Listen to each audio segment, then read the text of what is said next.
ഒറ്റയ്ക്ക് പറയാനില്ല ഈ വിഷയത്തിൽ. കാരണം ഈ വിഷയം വീണ്ടും ഉയർത്തിക്കൊണ്ടുവന്ന്, ഈ വിഷയം ഉണ്ടായിരുന്നല്ലോ, ഈ വിഷയം വീണ്ടും ഉയർത്തിക്കൊണ്ടുവന്ന് ശബരിമലയിലെ കൊള്ള ഒഴിവാക്കാൻ വേണ്ടിയിട്ടുള്ള തന്ത്രം ആര് സ്വീകരിച്ചാലും ആ കിണിയിൽ ഞങ്ങൾ വീഴില്ല. പിന്നെ ഞാൻ നേരത്തെ കുറെ കാര്യങ്ങൾ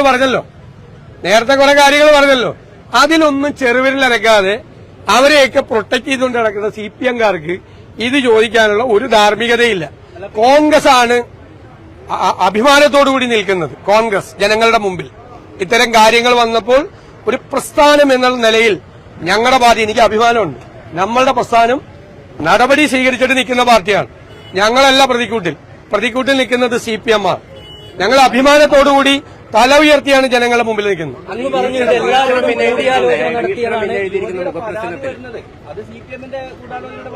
അതൊന്നും ഞാൻ പറഞ്ഞില്ലല്ലോ.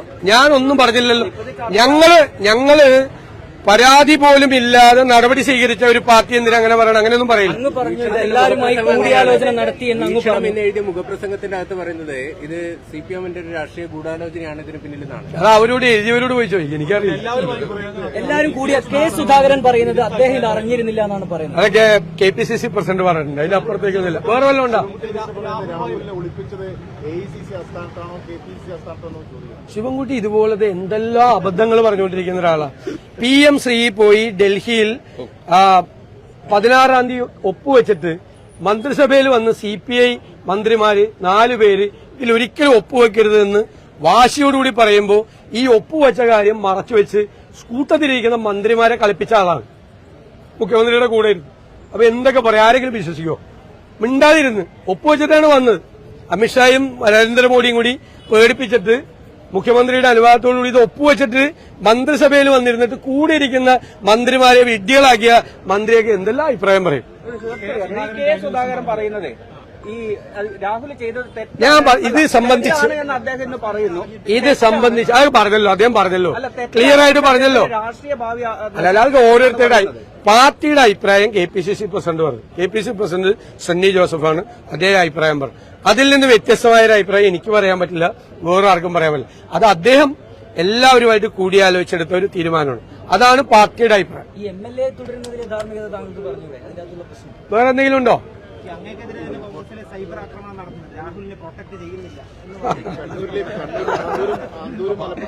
അതിനൊക്കെയുള്ള മറുപടി ഞാൻ നേരത്തെ തന്നല്ലേ.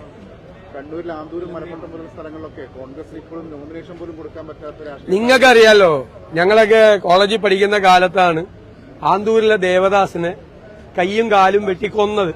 ദാസന് എന്തായിരുന്നു കാര്യം? ഭാര്യ നോമിനേഷൻ കൊടുത്തതിന്റെ പേര്. അപ്പൊ അത് ഇത്രയും വർഷങ്ങൾക്ക് ശേഷവും അവിടെ ഇത് തന്നെ നിലനിൽക്കുന്നു. ഈ മുഖ്യമന്ത്രിയും പാർട്ടി സെക്രട്ടറിയുള്ള ജില്ലയിൽ ഇപ്പോഴും എതിർ രാഷ്ട്രീയ പാർട്ടികൾക്ക് നോമിനേഷൻ കൊടുക്കാൻ പോലും അവരെ സമ്മതിക്കാതെ അവരെ കൊല്ലും, അവരെ വധിക്കും, അവരുടെ വീട്ടുകാരെ തല്ലും, വീട് കത്തിക്കും, വീടിന് കല്ലെറിയും എന്നൊക്കെ പറഞ്ഞ് ഭീഷണിപ്പെടുത്തുന്ന ഒരു ഫാസിസ്റ്റ് പാർട്ടിയാണ് CPM. അതായത് BJP-യും CPM-ഉം തമ്മിൽ എന്താ വ്യത്യാസം? സ്വന്തം ജില്ലയിൽ മുഖ്യമന്ത്രിയുടെയും പാർട്ടി സെക്രട്ടറിയുടെയും ജില്ലയിൽ എന്നിട്ട് ഇവർ രണ്ടുപേരും കൂടി ജനാധിപത്യം പഠിപ്പിക്കാൻ വേണ്ടി ബാക്കിയുള്ള ജില്ലയിലേക്ക് ഇറങ്ങിയിരിക്കും. ഞങ്ങൾ ജനാധിപത്യം പഠിപ്പിക്കാം. ഇത് കേരളത്തിലെ ജനങ്ങൾ തിരിച്ചറിയുന്നുണ്ട്. CPM ചോദിക്കുന്നത് ഞങ്ങൾ പേടിപ്പിക്കുമ്പോൾ നിങ്ങൾ എന്തിനാ പേടിക്കുന്നതെന്നാണ് ഇപ്പോൾ CPM ചോദിക്കുന്നത്. അതൊക്കെ ആ മനുഷ്യരല്ലേ കൊന്നിട്ടാണ്. ഞാൻ അതുകൊണ്ടാണ് ഒരു മനുഷ്യനെ നോമിനേഷൻ കൊടുത്തതിന്റെ പേരിൽ, അല്ല ആരെ ആക്രമിക്കാൻ പോയതല്ല, ദാസനെ എത്ര ക്രൂരമായിട്ടാണ് കൊന്നത്. അതെല്ലാം ഇവര് കൊടുത്ത മെസ്സേജാണ്. ഞങ്ങൾ പറഞ്ഞ് ധിക്കരിച്ചു പോയ പാർട്ടിയുടെ സ്വന്തം ഒരാള് നോമിനേഷൻ കൊടുത്തിട്ട് നേതാവ് വിളിച്ചു പറഞ്ഞെന്താ നിന്നെ തട്ടിക്കളയുമെന്ന്. സ്വന്തം ഇത്രയും നാള് ഈ പാർട്ടിക്ക് വേണ്ടി നടന്ന CPM-ന് വേണ്ടി നടന്ന ഒരുത്തൻ നോമിനേഷൻ കൊടുത്തപ്പോ അവന് തട്ടിക്കളയുമെന്ന് പറഞ്ഞ പാർട്ടി നേതാക്കന്മാരുള്ള ഞങ്ങളൊക്കെ നോമിനേഷൻ പിൻവലിപ്പിക്കാൻ വേണ്ടി ഒരുപാട് പേരെ വിളിച്ചിട്ടുണ്ട്. ചില സംഭാഷണമൊക്കെ വന്നല്ലോ, അതൊക്കെ നിങ്ങളൊന്ന് അയച്ചു കൊടുക്കുക ആ ഗോവിന്ദനും പിണറായി വിജയനും ഒക്കെ.